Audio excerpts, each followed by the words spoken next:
غِبنا شوية بس الحمد لله وقدّر الله ما شاء فعل.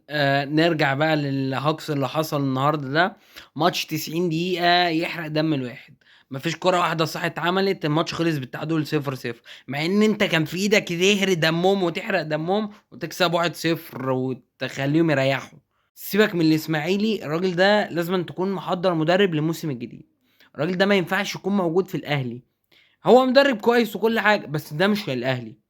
ده راجل خايف، راجل جبان، بينزل في الملعب تحسه بيلعب تفكير دفاعي اكتر من هجومي. يعني نفسي افهم فيه ايه. برضك هو لسه مصر في حته ان بن شرقي ترميه ناحيه اليمين دي، وهي دي الكارثه. انت بتضيع 90% من مجهود الراجل ناحيه الشمال، بيبقى اون فاير.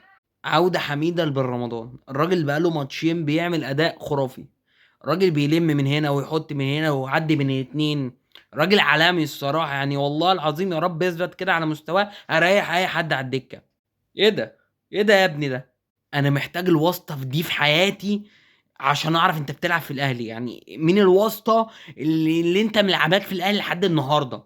ومين المدرب؟ يعني انت بتاخد واسطه كمان مش من رئيس النادي، من المدرب كمان عشان تلعب في الملعب. دي كارثه يا ابني والله العظيم في الكور اللي بشوفها منك دي. ده مين مقتنع بيك ان انت اساسي لحد النهارده؟ انت وباشا الباك الشمال اللي كان بادي النهارده اساسي.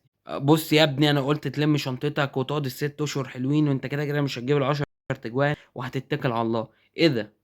يعني انت ولا راكب الكوره ولا نازل ولا نايم ولا والله العظيم ولا ناطط صح، ولا عارف مين اللي اختارك تكون مهاجم اساسا ولا اي حاجه من الهري ده كله. خلينا بس نشكر الجمهور اللي كان حاضر النهارده على التيفو الجميل بتاع ال 74 ده. والله العظيم بالعمران ده حرامي يقعد لاي حد على الدكه. راجل متحرك تحسه مهاري، كمان باك مهاري.